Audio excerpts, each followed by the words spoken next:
the South China Sea, a name that evokes not only the pristine beauty of coral reefs and crystal-clear waters, but also a saga of maritime history, bustling trade, and more profoundly, a highly sensitive geopolitical flashpoint. This isn't merely a body of water significant for its vital shipping lanes or abundant resources. It is a constant stage for intense strategic maneuvering between global powers, where the line between peace and conflict can sometimes be thinner than a thread. On April 12th, as much of the world slept, a silent confrontation, without gunfire or a declaration of war, unfolded on the calm waters east of the Spratly Islands. It was a dramatic encounter between the United States Navy and Chinese reconnaissance forces, carrying immense hidden risks and profound strategic messages. This standoff, though causing no material damage, offers a clear snapshot of the gray zone warfare now shaping regional and global security dynamics. It's not just a story of ships. It's a complex symphony of technology, tactics, and political will, where every move is calculated and every silence deliberate. As the first rays of dawn began to break over the horizon, marking a new day in the South China Sea, the USS Ronald Reagan Carrier Strike Group, a symbol of American naval power, was conducting its routine patrol. The sea lay still, but beneath that deceptive calm, undercurrents of strategic competition were fiercely churning. At exactly 5:47 a.m., a time when most of the crew was just beginning to stir from sleep, an unusual blip appeared on the radar screens of the carrier. Lieutenant Davis, the watch radar officer, was the first to notice a slow but steady-moving target to the northeast, over 90 nautical miles from the ship. Preliminary data from the AN Spy-6 radar, the most advanced active electronically scanned array AESA radar system in the U.S. Navy, indicated that the shape and wave characteristics of the object matched those of a Type 815G vessel, an advanced electronic reconnaissance (ELIN) ship operated by the Chinese Navy. Often referred to as the giant ears of the sea, these ships specialize in collecting electronic signals from adversaries, essentially acting as silent information harvesters. As the Chinese vessel inched closer, its silence became deafening. The USS Reagan command team opted for a soft tactic first, strictly adhering to the code for unplanned encounters at sea, CUES, a mutually agreed set of naval protocols designed to reduce the chance of conflict during accidental or unplanned contact. At precisely 1:30 a.m., a standard broadcast was made from the bridge via international maritime communication frequencies. This is a United States Navy aircraft carrier. We are conducting operations in accordance with international law. Please identify yourself and maintain a safe distance. The only response was silence. Not a single transmission, not a flicker of identification, not even a light signal. It was not just disregard, it was a deliberate act. The silence was a message, and in military terms, messages sent without words can be louder than any spoken threat. The tension inside the Combat Information Center was almost suffocating. Everyone understood the stakes. A miscalculation here, even a minor one, could lead to a collision, an international incident with consequences beyond the tactical level. The U.S. Navy's analysis revealed the true scope of the Chinese ship's mission.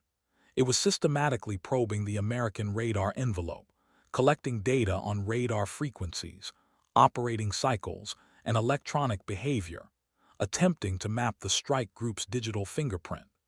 To elevate situational awareness and secure tactical advantage, the decision was made to deploy the U.S. Navy's aerial trump card. At 6:03 a.m., the roar of jet engines cut through the silence as an E-2D Hawkeye lifted off from the USS Reagan's flight deck. With its enormous rotating dome and distinctive profile, the Hawkeye is much more than a flying radar. It is a command and control center in the sky. As it climbed into its patrol altitude, its radar coverage extended the strike group's electronic vision to over 350 nautical miles in all directions, revealing more than what the surface ships could detect. Almost immediately, the Hawkeye painted a broader picture of the Chinese deployment.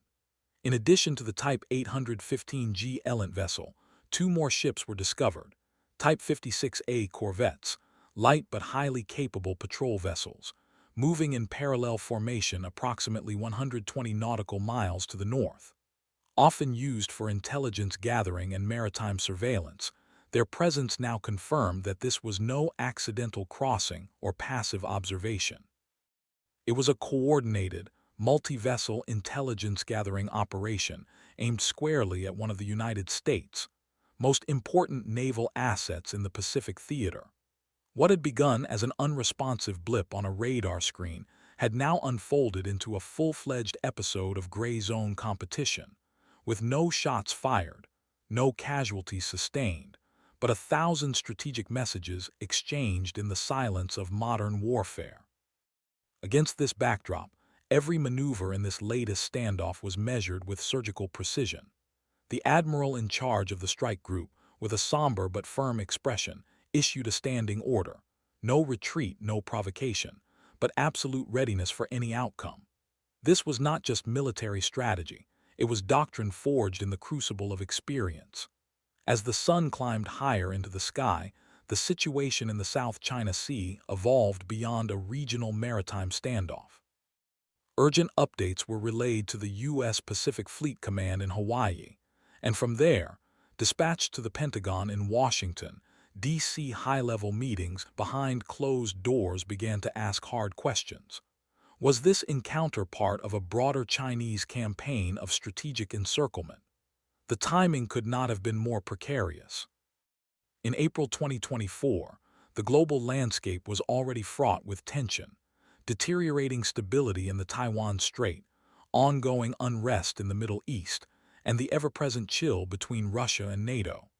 In such a climate, China's actions in the South China Sea could be interpreted as a tactical diversion, a calculated bid to test U.S. resolve and readiness across multiple fronts. Finally, at approximately 11:15 a.m., after hours of sustained tension, the Chinese reconnaissance vessel began to withdraw from the area. Its accompanying escort ships turned northward and followed suit. No shots were fired, no vessels collided, and yet the confrontation had left a deep and lasting mark. Both sides had gathered a wealth of information: radar signatures, signal profiles, electronic emission data, all of which would now be meticulously analyzed and studied. The USS Ronald Reagan and its formation resumed their patrol in silence, but with renewed focus and caution. The waters of the South China Sea appeared calm once more, but that calmness was deceptive. Everyone involved understood that this was merely the surface, a fragile mask over a sea roiling with geopolitical rivalry. The incident served as a stark reminder of the new era we've entered, where direct conflict is no longer the only threat. This is the age of gray zone warfare, strategic, covert, and often untraceable operations conducted below the threshold of open war. With the growing presence of unmanned aerial vehicles, artificial intelligence, signal interference, and electronic warfare, the battlefield has changed. War is no longer always heralded by the roar of gunfire. It now begins with silence, static, and code.